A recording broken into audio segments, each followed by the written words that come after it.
So the Iliad is the foundation of Greek civilization, which is the greatest civilization in human history, the most creative. It gave us Plato, Thucydides, Herodotus, Achilles, Euripides, Sophocles. Greek civilization is essentially the foundation for Western civilization. So the question we will look at today is, how is it possible that one epic poem can give birth to a civilization? Okay? So, the thing to understand about Greek civilization is that there are two important concepts. The first is arete. Sorry. Arete.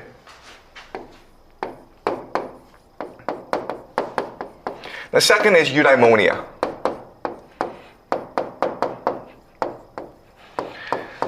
So arete means virtue, excellence, or character. It's something that makes you special, what you excel at. Okay? And traditionally, there are two types of arete. There's war fighting, and there is speech making.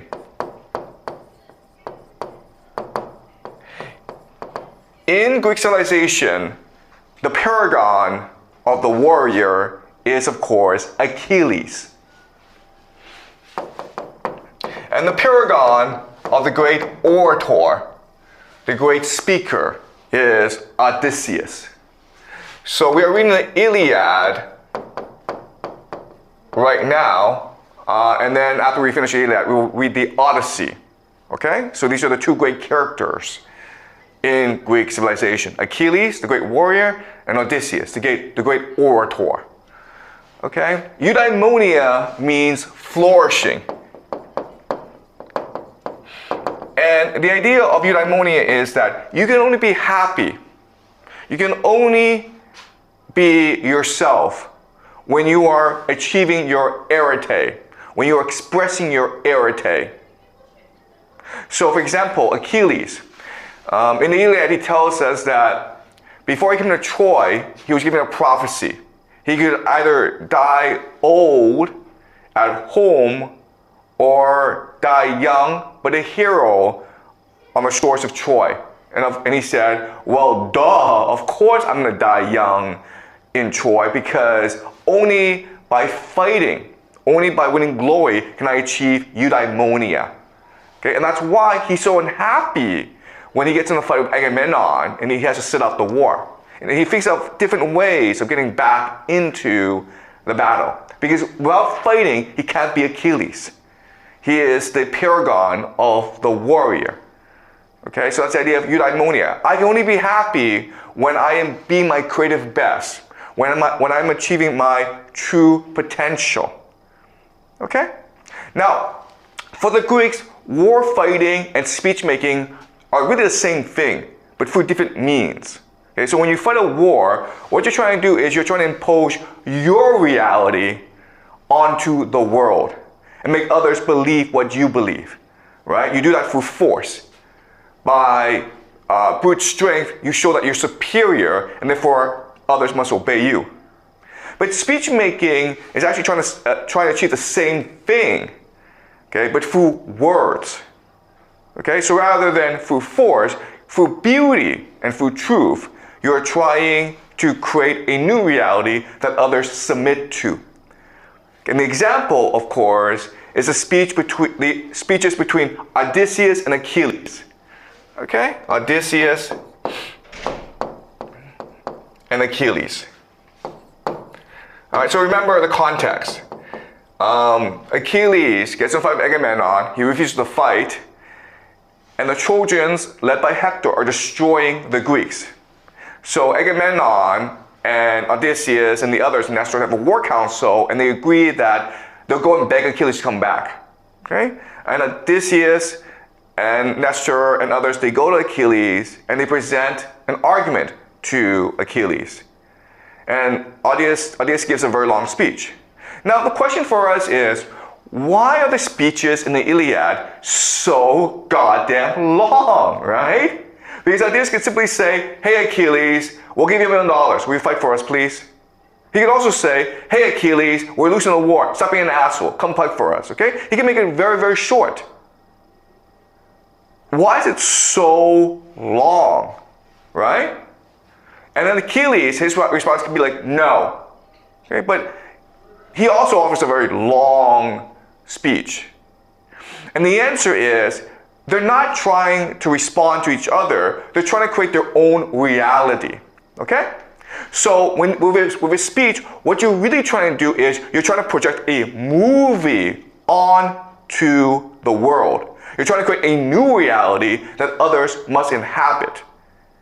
Okay? That's why speech making is like war fighting. You're trying to create your own reality and impose it on others. Right? So remember what Odysseus is doing. He knows that Achilles, for him, it's really about face, right? He's lost face in front of the others, and that's why he won't back down. That's why he insists on Agamemnon apologizing. Okay? But Odysseus also knows that Agamemnon himself won't apologize. So for Odysseus, because he is the great orator, that is his arete, what he's going to try to create a new reality that Achilles inhabits, and which will convince him to join Odysseus in the war, okay? So how does he do that? What he does is he expands the imagination of Achilles. All right, that's why the speech is so long, because he's trying to create a new emotional reality for Achilles. Right now, Achilles is selfish, right? So what does Odysseus say to Achilles? The first thing he says is, Achilles, I want you to imagine this. Before us is a great feast. We can see this feast. Now I want you to imagine what's the opposite of this feast. A great desert where we're all dying, we're all starving. And that's the war we're fighting right now against the Trojans. That's why we need you back. Okay, so it's a powerful image. And then he uses imagery to take Achilles to the present, where Hector is this giant, this god, running around killing all Greeks before him. Okay? And then he takes Achilles back to the past and say, remember your father, Peleus. Before you came to the war, you promised him that you would win glory for him. You promised that you would win glory for the Greeks. Okay? Then he takes Achilles to the future, which is, let's imagine what happens when we win this war. When we win this war, all the riches of Troy, all the treasures will belong to you, Achilles. Agamemnon will give you his daughter for a bride, and you will be the glory of all of Greece. You have treasures and treasures. Think about the present. Think about the present. Think about the past. Think about the future. Okay? Expand your mind, Achilles. Right? That's what Odysseus is doing. He's trying to expand Achilles' imagination. And once you enter this world that Odysseus has created, then you will be convinced to join him. Okay? So that's what speech making is. Speech making is projecting a movie onto the world that everyone can observe and then absorb this new reality. Okay? Internalize this new reality. Right? And Achilles knows this. And Achilles refuses to be beaten. Right? So Achilles, for his speech, counters Odysseus with his own reality, which is a very self-absorbed reality, okay? Right? So rather than expanding outwards like Odysseus wants, Achilles continues to expand, to contract inwards, right? He uses the word I a lot, right? Me. Odysseus never uses I or we. He's always like we, okay? So Achilles says, hey, I understand that Hector to you is a god, but when I saw him, he ran away from me. Right? Oh, Peleus, my dad, I should go home to see him, so goodbye, guys. And like, Agamemnon's daughter for my wife, I spit on her. I don't want any of this crap. Okay? So it's like, so he contracts inwards.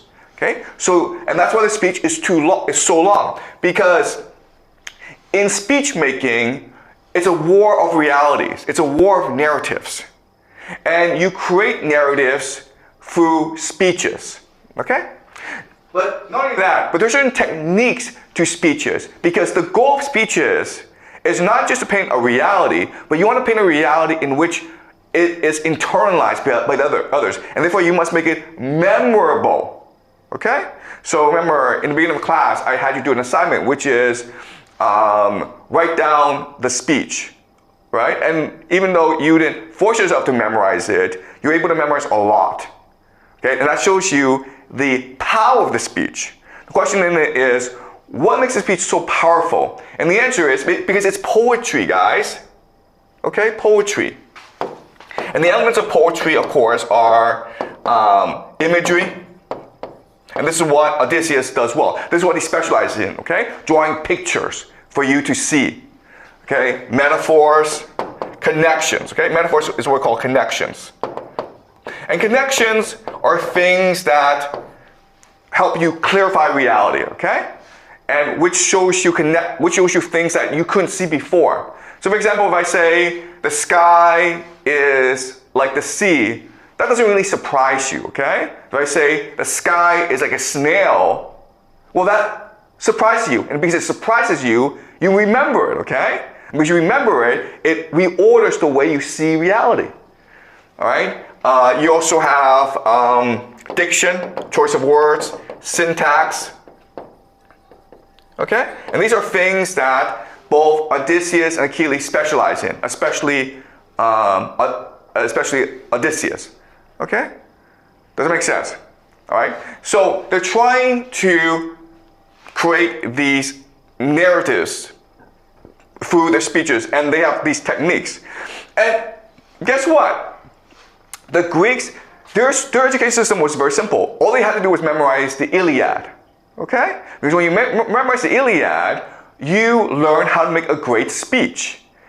Right? And you understood that for me to make a great speech, I need to have impact. I need people to remember what I say. I need to imprint myself on others. All right? And this system becomes